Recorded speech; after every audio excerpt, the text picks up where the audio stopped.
भाई आज मूड में था ना. येस, सर्वोनी बाजी मारली. असा पण एक डायलॉग असतो माहिती आहे ना. Captain Nitin, I am the lucky चार.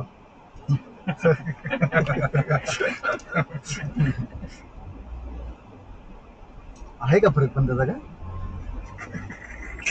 आता आपण सगळे पॉझिटिव्ह मोड मध्ये निघतो त्यामुळे गोष्टी पॉझिटिव्ह घडतात. पॉझिटिव्ह करतात. वातावरण पॉझिटिव्ह